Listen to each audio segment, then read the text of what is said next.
Our topic is classism in elementary education. I'm Emily Matulak. I'm Huey Wynn. I'm Bryson Mitchell. I'm Karthik Kasarvada. So, classism broadly is a discrimination of people based on their socioeconomic class. This affects everyone and is especially important in elementary schools. Parents want their kids to go to the richest elementary school because they will set their child up for success in the future. But not everyone can afford to live in those nice neighborhoods that go to those schools. This forces low income families to go to schools that are not as funded, and their children tend to get not as good of an education. This trend puts a further divide in class, and when these kids meet in the middle and high school, they are already divided among rich and poor, and they rarely intermingle.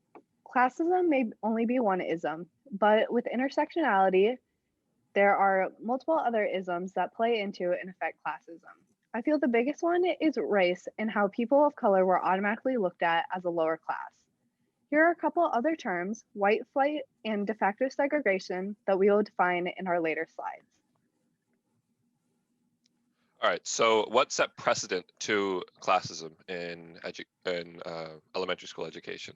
Well, we can go back to the 1930s during the Great Depression, and we'll set context here. It was initially funded by a wealthy white population, the education system in the United States, and this led to a chronic inequality gap among incoming children. So what really happened? So low social class children suffered from close to zero access of materials and textbooks necessary to write and learn. Keep in mind these are white children because colored and minority children at the time had no access to anything because they weren't allowed to. Now, low education performance then hindered the struggling students from effectively communicating with each other, bringing down their sociability with higher class peers. Today, with an even widening socioeconomic gap, minorities still face unprecedented sociability issues, even though they're allowed to go to the same schools. And with higher class students, many still lack proper access to materials and textbooks. And this is partly due to back during the Great Depression and the next couple decades, white flight was a huge issue where what used to be a majority white neighborhood saw some minorities moving into their neighborhood, and the white population would essentially evacuate because they were afraid or scared of the minorities coming in. And what happened is they took all the wealth with them, and that caused the minorities who were living there to be left with dilapidated and older schooling systems and older infrastructure. This is what is known as de facto segregation as well. So white flight directly leads into de facto segregation. And de facto segregation is essentially where uh, a group of people, typically minorities, are essentially trapped in an endless loop where they essentially can only go to the poor schools and live in the poor neighborhoods, which effectively does not allow them to leave it, escape it, because then they'll only return back to those areas. So yeah. Classism in today's society, and more specifically, how exactly classism in elementary schools affect our kids, is through the issue of social labels. Children seem to define their friendship groupings with social relation labels, such as their class, their race, and their gender. Jessica Zacher says in her article that labels seem to be the root of the issue of uncovering classism among other injustices for the children.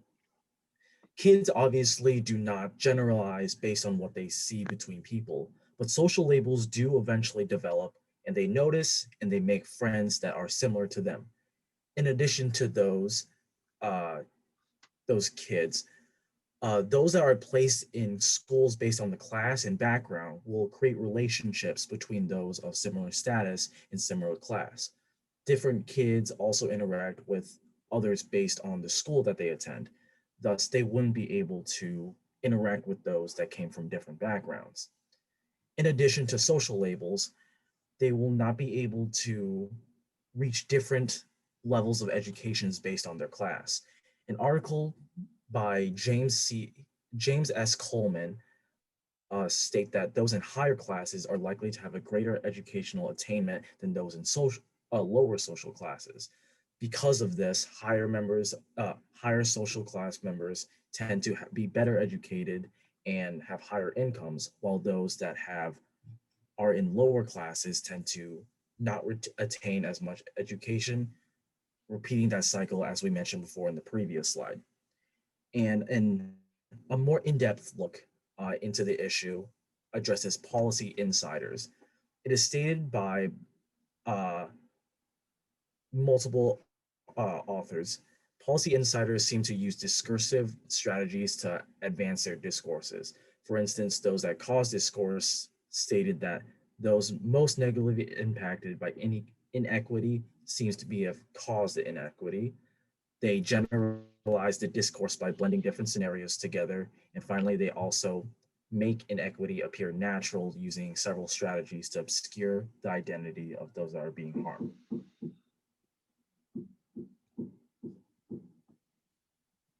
Okay, so how can we change classism? Jessica Calarco is an associate professor of sociology who studied different groups of kids in elementary school. So most of these points and tips come from her observation. So first, we have to tackle classism in children's early development. This is a big reason why we chose classism specifically in elementary education, because younger kids tend to be less biased. And then next, we have to implement diverse learning groups. Group projects should intensely consist of kids with different class and race backgrounds, and not just group projects, but group classrooms, just so that all the kids are working and interacting with each other and bonding friendships. And then we should learn to talk about it, like how affluent kids can talk about lower socioeconomic class kids, because right now in society, it almost seems taboo to talk about how much money someone has to their face. And so we should learn how to openly and respectfully talk about it. And then studies show that even though it's believed that kids work to reproduce what class status that their parents have, it's actually shown through studies that that's not true, and they can actually create their own advantages. And this is where other inequalities tie into it, like social inequalities and race inequalities. And so to change classism, we should encourage students to find and create their own advantages through hard work. To do this, we should first allow failure. Calarco's research has shown that working class students ask for help less, which shouldn't be the case because they don't have as many resources as affluent kids outside of the classroom. Then next, they should be encouraged to ask for help, and then have the faculty to answer that help. And then when they do overcome that adversity and solve problems, they should celebrate that success. And then these are our references.